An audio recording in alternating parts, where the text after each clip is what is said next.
గోదావరి నదిలో పడవలు ఏర్పాటు చేసి వాటికి జెండాలు అలంకరించి రాయి అప్పన్న ఆధ్వర్యంలో కార్యకర్తలతో విజయోత్సవాలు సంబరాలు నిర్వహించారు. తెలుగుదేశం పార్టీ నాయకులు రాయి అప్పన్న ఆధ్వర్యంలో గోదావరి నదిలో పడవలు ఏర్పాటు చేసి వాటికి జెండాలు అలంకరించి కార్యకర్తలతో విజయోత్సవాలు సంబరాలు నిర్వహించారు. ఈ సందర్భంగా గోదావరి మాతకు పూజలు చేసి పసుపు, కుంకుమ, గాజులు, చీరతో సారి సమర్పించారు.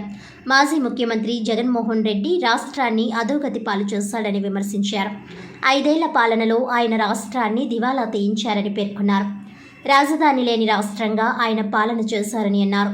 ఎస్సీ, ఎస్టీ, బీసీలకు ఇవ్వవలసిన 27 పథకాలను తుంగలో తొక్కి ఆ నిధులను ఇతర పథకాలకు మళ్లించారని అన్నారు.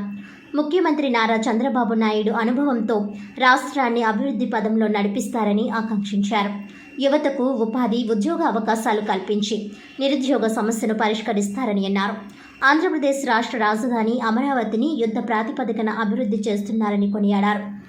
ఈ కార్యక్రమంలో టీడీపీ, జనసేన, బీజేపీ కూటమి నాయకులు S Satyanarayana, M Srinivas, Prasad, Bhasha, Chukkala Ramakrishna, S Vasu, Kiran, Parvathi Satyababu, 13వ వార్డు సెక్రటరీ చింతాడ నాగరాజు తదితరులు పాల్గొన్నారు.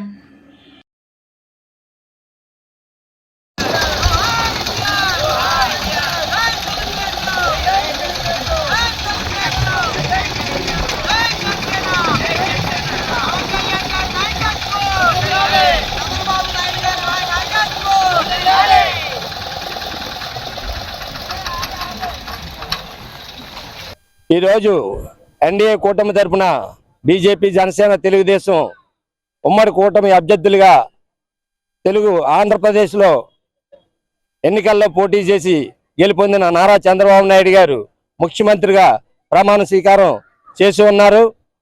ఈ రోజుని ఈ యొక్క ఆంధ్రప్రదేశ్కి పండుగ వాతావరణం నెలకొంది.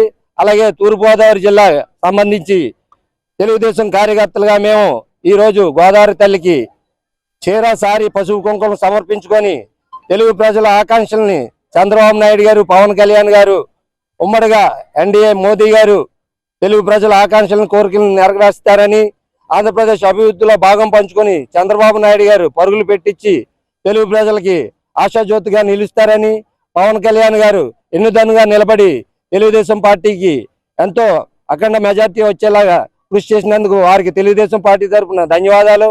అలాగే తూర్పుగోదావరి జిల్లాలో ఎంపీగా శ్రీ అన్న నందమూరి తారక రామారావు గారి బిడ్డ పురంధరేశ్వరి గారు ఎంపీగా గెలుపొంది, అలాగే సీనియర్ నాయకులు గోరెంట్ల బుచ్చి చౌదరి గారు ఎమ్మెల్యేగా రూరల్గా గెలుపొంది, యంగ్ డైనామిక్ లీడర్ మరియు రాజమండ్రి లెజెండ్ హీరో ఆదిరెడ్డి వాసు గారు రాజమండ్రి గడ్డపై ఎమ్మెల్యేగా గెలుపొంది, వారు ఈరోజు ప్రమాణ స్వీకారం చేసిన సందర్భంగా వారికి కూడా రాజమండ్రి ప్రజల తరపున శుభాకాంక్షలు తెలియజేస్తూ, ఈ విజయానికి రాజమండ్రిలో దోహదం చేసి అన్ని అహర్నిశల్లా వారికి సపోర్ట్ని అందించిన సీనియర్ నాయకులు గణకృష్ణ గారికి కూడా కార్యకర్తల తరపున శ్రీ గణకృష్ణ గారి పేరున ధన్యవాదాలు తెలుపుకుంటూ, ఈ యొక్క గోదావరి మాత చల్లని ఆశీస్సులతో రాబో పుష్కరాలు తెలుగుదేశం పార్టీ ఆధ్వర్యంలో పరిపూర్ణంగా ఎంతో అభివృద్ధితో జరగాలని తెలుగు ప్రజల తరపున కోరుకుంటూ, జై తెలుగుదేశం, జై జనసేన, జై బీజేపీ,